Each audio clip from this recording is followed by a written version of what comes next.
Please welcome your VBA National Officers, Barry Hagee, Larry Frazee, Jack Devine, and the VBA National President, John Rowan. Good morning. Good morning. Well, welcome to Disneyland. This will not be a Mickey Mouse conference, although some of you guys are going to get goofy before the week's out, I know. Anyway, we have several guests in the room. Tom Corey, past president. Tom, where are you? I know you're out there. There he is. All right, Tom.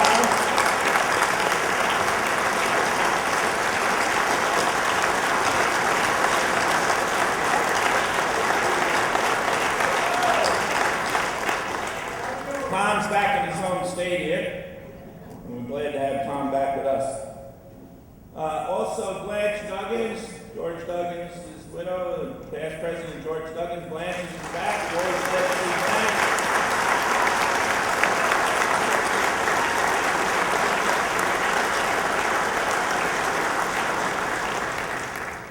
And of course, also with us all week, the Associates of Vietnam Veterans of America, led by Lady Simmons, their national president.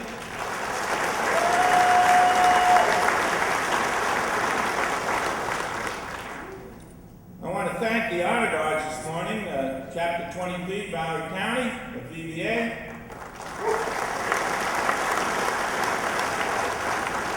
And especially the Seminole Tribe Honor Guard. Thank you.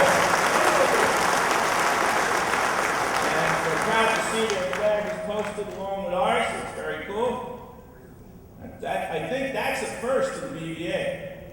So that's very cool. We're very glad to have you with us today.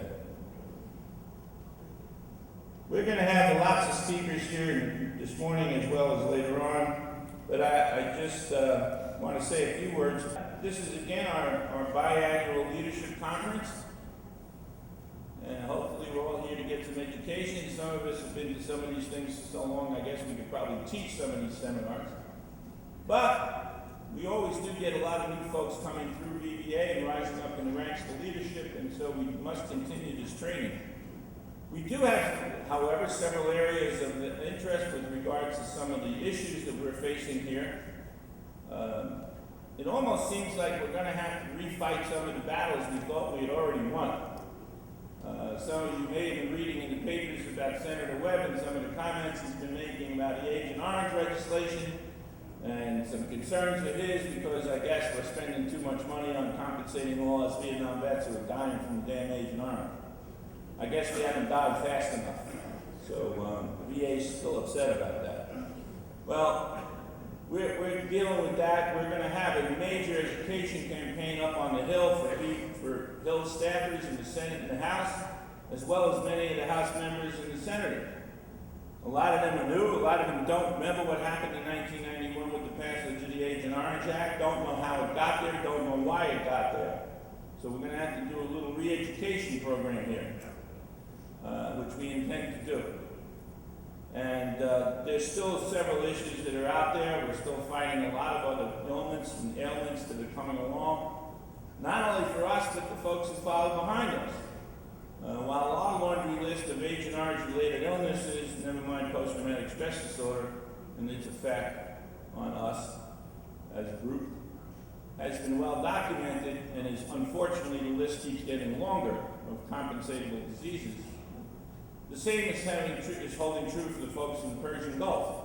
As short and as quick as that war was, it was a very dirty war and ended up exposing a lot of people to toxic problems.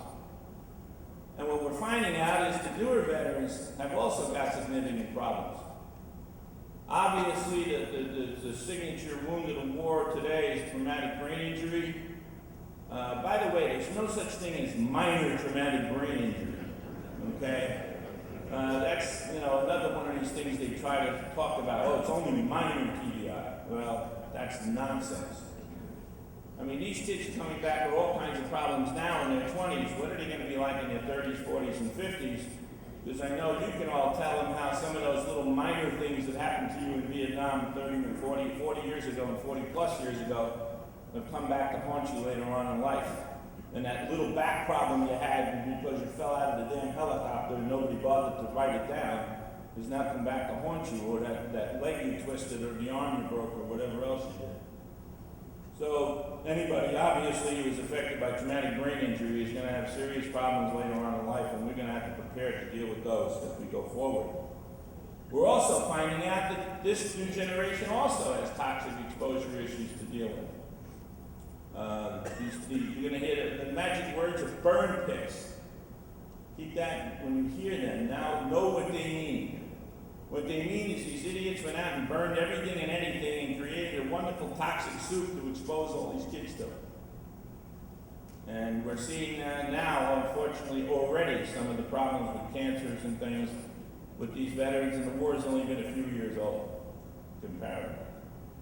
So we still got a lot of work cut out for us, and even though we're getting a little long in the tooth and gray in the hair and whatever else is going on with us, we're not done yet. We still got a lot of things to fight for and with and hopefully about. And we need to keep up our activities. I really am glad to see that we're continuing to see growth in VBA.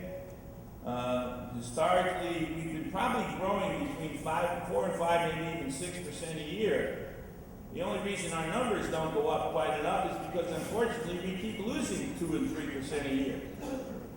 And I'm not talking about people walking away, I'm talking about members who are dying. And we all know too many of them. So, hopefully you'll come out of this leadership conference armed with a lot of information to go forth to work about all of the different programs, to keep lobbying those congressmen and senators, to keep working with other organizations. The Veterans Health Council is one of our main outreach issues to try to talk about all these health problems. And we are very proud of the fact that we've been endorsed by the National Association for the Advancement of Colored People, a major Black American organization, that we're working with the Elks, another major organization, to work through their 1 million members. Any Elks in the room? Make sure you go back and talk to the lodges back home and say, hey, by the way, we're going to start talking about Vietnam veterans in the lodges and the problems they're facing. We're reaching out to any and every group we can find. If any group you belong to other than VBA, you should be talking to them about veterans' health care issues. I might even be so bold as to tell you to go back to that American Legion post and the VFW post you may belong to, and even the DAV, and remind them what the hell's going on, because some of them don't seem to be getting the word either. We are trying very hard to reach out to the healthcare community to deal with that 75% of the vets who don't use the VA for their health care. They're lost in the private sector who have no idea what veterans' health means. So we're hoping to change all of that. So again, welcome to Disneyland. Have lots of fun when you go out. You got a day off tomorrow afternoon, a little time to go free, run wild. Have fun with all the Mickey's Mouses over there. Some of you I know have brought grandkids along, and I'm sure you're going to have a good time. At this time, I'd like to introduce our host to this wonderful event, Jerry Klein, Florida State Council President by way of New York. Jerry?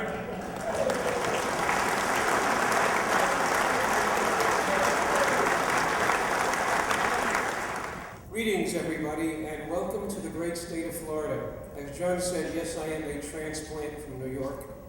Stand up. I am standing. I'll have a surprise later for the awards banquet, and it'll be a Florida surprise. Be that as it may, welcome to Florida. Enjoy your stay here in the Orlando area. And if you read in the state veterans newspaper, the Recon, Florida is on the move. I hope to have 5 new chapters on board by the end of the year, so we are growing in Florida. And when you all retire, come on down and live in Florida and join VBA. Thank you very much.